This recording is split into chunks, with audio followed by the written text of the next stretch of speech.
Billionaire Bill Gates is apologizing for spending time with convicted sex offender Jeffrey Epstein. Gates sat down for an interview with Australia's 9 News, published Wednesday. Here's part of what he had to say. He knew a lot of very rich people, and he was saying he could get them to give money to global health. You know, in retrospect, that was a dead end, and I've said many times, but I'll say again, I was foolish to spend time with him. I was one of many people who regret ever knowing him. In the DOJ's latest release of the Epstein files, there was a series of emails that the sex offender drafted or sent to himself that mentioned Gates. In one of those drafted messages, Epstein accused Gates of asking him to delete emails about an STD and requesting antibiotics that he, Gates, could give to his then-wife Melinda Gates in a, quote, surreptitious manner. Epstein sent himself an email that alleged Gates had affairs with Russian girls and, quote, illicit trysts with married women. Here was Gates' response. Apparently, Jeffrey wrote an email to himself. That email was never sent. The email is, false. So I don't know what his thinking was there. As we covered on the show yesterday, Melinda Gates told NPR that Bill Gates would have to answer to those allegations in those emails. Gates said that he only ever went to dinners, he never went to the island, and he was never with any women. He added that the more that comes out, it will be clear Gates had nothing to do with those said behaviors. It's obviously very disgusting behavior, what is described in that email. We must note that it is not an email from Bill Gates or confirmed by Bill Gates. It is just something Epstein said to himself. And denied by Bill Gates, in fact. It's denied by Bill Gates. Yeah. Could be true, could be false.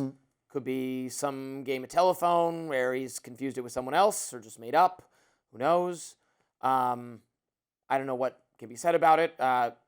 Bill Gates obviously remained far too associated with Jeffrey Epstein for far too long. And, is, I think, in a category of people whose plausible deniability seems not so solid, and this should be considered really that it is a black mark on them, frankly, and affects our judgment of them. I guess it could still be the case if you think his initiatives and his ideas to improve global health are still good. You would say, well, this was a serious lapse of judgment, and I very much dislike him personally because of it, but I still support the work he's doing. I actually happen to disagree with some of the work he's doing also, so I don't really have much interest in defending him. This is not, I did a radar earlier this morning about how I think the Epstein files are becoming something of a witch hunt in some cases, trying to smear anyone who ever met him or got an email for him, or, oh my God, what if he'd been at the opening of the J.K. Rowling Harry Potter production? This would change our thinking of J.K. Rowling. I mean, come on, this is getting silly. I do not put Bill Gates in that category. I think Bill Gates, Stacey Plaskett, Steve Bannon, Noam Chomsky, an email from Noam Chomsky explaining to Epstein what he should do to try to get himself out of trouble. Steve Bannon is asking, they're talking about he's treating him like a credible political source on Trump and Trumpism right until the end. I don't know how he should be faring worse in all this than he is.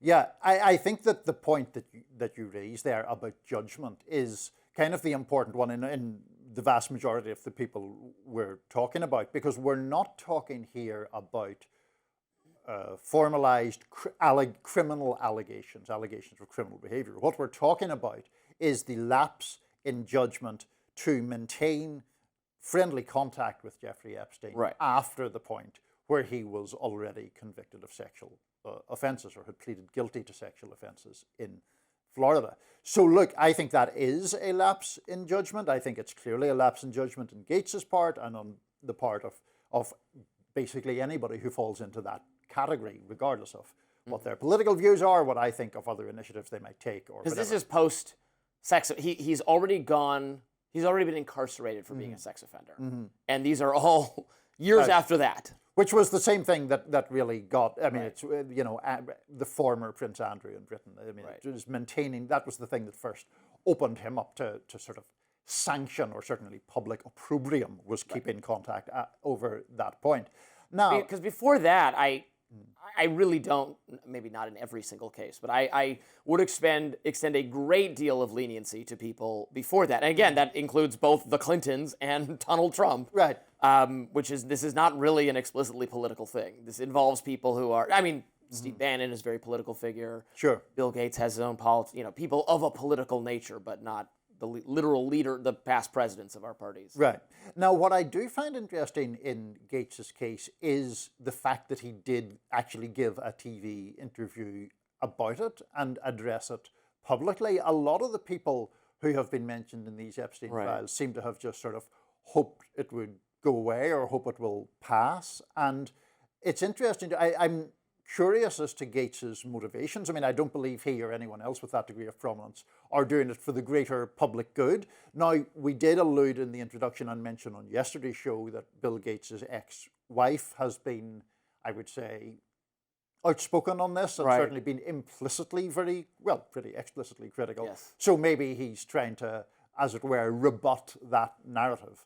But it's just interesting that he's out talking about this. Yeah, they do not seem to like each other. No, not an amicable split by any stretch of the imagination. Very much not. No. Yeah, I don't know. I frankly don't think most people are going to believe him, which maybe is unfair, maybe is not. I don't know. There's no way to tell. I don't know what he should do to try to get himself out of it, so to speak, or if he should even be able to.